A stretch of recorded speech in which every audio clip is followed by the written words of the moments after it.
नमस्कार दोस्तों, be careful, घरों पे रहिए। कोरोना वायरस तेज़ी से फैल रहा है।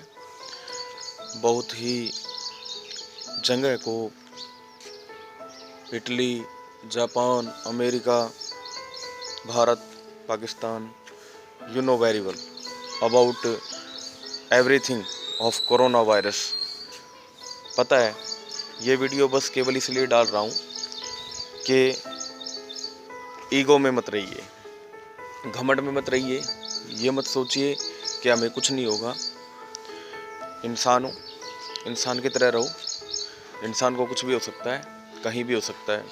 आपने अपनी ज़िंदगी में देखा भी होगा, कई लोगों को मरते हुए भी और पैदा होते हुए भी। एक छोटी सी बात है, सभी लोग अब ये भी कह देंगे कि हमें तो भगवान बचाएंगे, हम तो बाहर निकलेंगे, हमें कौन क्या कर लेगा।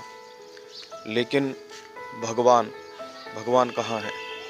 हमारे वेद शास्त्र, हमारे पुराण, हमारी संहिताएं केवल इसी बात को प्रतिपादित करती हैं कि हमें जो भगवान का दर्शन प्राप्त होता है वो मनुष्य के अंदर ही होता है। अब आपके प्रधानमंत्री नरेंद्र मोदी जी आपसे हाथ जोड़ के विनती कर रहे हैं कि आप घरों पे रहिए, तो घरों पे रहिए। क्या वो आपके लिए भगवान का काम नहीं कर रहे हैं? ठीक है, तो देखिए, अगर आप घरों पे नहीं रहेंगे, बाहर निकलेंगे तो कोई दिक्कत नहीं है। आप मिल के आ भी सकते हैं, हो सकता है आपको कुछ ना हो। लेकिन अगर आप किसी भी कोरोना वायरस संक्रमित के संपर्क में आ जाते हो तो क्या आप घर पे आने के बाद खुद को बीमार महसूस करोगे? बिल्कुल भी नहीं। आपको बिल्कुल महसूस नहीं होगा कि आप बीमार हो चुके हो। कुछ दिन, 7, 8, 9, 10 दिन के बाद में आपके अंदर लक्षण उत्पन्न हो जाएंगे। लेकिन ऐसा नहीं है ना कि उस वक्त तक आप अपने पूरे परिवार को बीमार कर चुके होगे। आपके छोटे छोटे बच्चे भी हैं, आपके भाई बहन भी हैं, आपके माता पिता भी हैं जो बुजुर्ग हैं। हो सकता है आप बीमार होने के बाद में आपका इलाज हो जाएगा, आप बच जाओगे। लेकिन इसकी कोई गारंटी नहीं है कि आपका बच्चा बच जाएगा, आपके माता पिता बच जाएंगे। सबसे बड़ी बात तो ये है कि आपको इस बात का जिंदगी भर दुख रहेगा कि आपकी वजह से घर के अंदर बहुत ही बुरा काम हो गया। मैं तो इस स्थिति को भी बहुत भयावह मानता हूँ, जब कोरोना वायरस होने के बाद में मरीज को आइसोलेट कर दिया जाता है। आइसोलेट होने के बाद में उसे किसी से नहीं मिलने दिया जाता।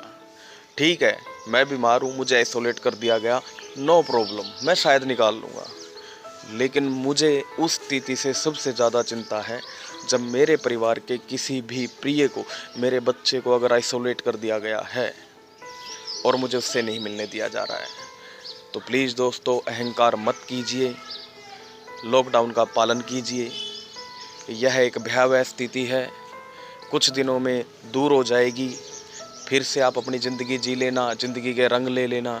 लेकिन अगर इस वक्त आप लोग रंग में लगे रहते हो तो निश्चित तौर पर रंग में भंग पड़ सकता है, क्योंकि कोरोना वायरस के बहुत केसेस आ रहे हैं। क्या पता कोई केसेस आपके साथ भी हो जाए। अब कुछ लोग ये भी कहेंगे होना होगा तो घर पे भी हो जाएगा। देखो, ये तो सत्य है, जो कुछ होना है वो तो कहीं भी हो सकता है। लेकिन बात ऐसी है ना कि आप घर पर ज़्यादा सेफ़ हो। आप घर के अंदर साफ़ सफाई रख रहे हो, सैनिटाइज़र वगैरह यूज़ कर रहे हो, डेटॉल वगैरह यूज़ कर रहे हो, साबुन वगैरह यूज़ कर रहे हो, अब ज़्यादा सुरक्षित हो। लेकिन बाहर आप इतने ज़्यादा सुरक्षित नहीं हो ना। अब एक तो बंदा रजाई के अंदर है, उसको कम ठंड लगती है, एक बंदा रजाई के बाहर है, उसको ज़्यादा ठंड लगती है। ठीक है, एक बंदा गर्मी के अंदर एसी की हवा में है या फिर पंखे की हवा में है और एक बिल्कुल ही बाहर धूप में खड़ा है। देखो, फ़र्क तो होता ही है।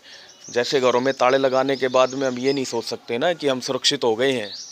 लेकिन 1 चरण या 2 चरण या 3 चरण तो चोर को भी मेहनत करनी पड़ती है। क्या पता उस चरण तक हम पहुँच जाएं। नहीं, मतलब कुछ हद तक, काफ़ी हद तक, कुछ हद तक नहीं, काफ़ी हद तक हम सेफ रहते हैं। दोस्तों, ख़ास तौर पे जो मेरे नौजवान भाई हैं, उनके अंदर ईगो है, वो अपने आप को बहुत ताकतवर समझते हैं। लेकिन तुम्हें बता देता हूँ, कोरोना वायरस से कोई भी ज़्यादा ताकतवर नहीं है। और परिस्थितियाँ इंसान को यह सब कुछ सिखा देती हैं कि भगवान से बढ़कर कोई नहीं है। तो देखिए, भगवान पे भरोसा करना है, भगवान ही सब कुछ है। लेकिन भगवान साक्षात आके तो आपको नहीं कहेंगे, वो चतुर्भुज स्वरूप लेके आ जाएंगे या किसी भी रूप में आपके सामने आ जाएंगे, ऐसा तो है नहीं। इतनी भक्ति तो आप लोग भी नहीं करते हो, तुम्हें भी पता है तुम लोग क्या क्या करते हो। ठीक है, जो करते हैं उनको आकर के उन्होंने दर्शन दे के बोल भी दिया है कि बेटा बाहर मत निकलना। ठीक है, तो प्लीज़ प्लीज़ ओके, आप घरों से बाहर ना निकलें। आप भगवान मनुष्य रूप में आकर ही आप लोगों को सलाह देता है, कृपया करके लॉकडाउन का पालन करें। नहीं करने पर आपको पता ही है कानूनी कार्रवाई चल रही है। ठीक है, बाद में भी घर पे बैठोगे, इससे अच्छा अपनी इज्जत बचा के बैठ जाओ। जय हिंद, जय भारत, नमस्कार।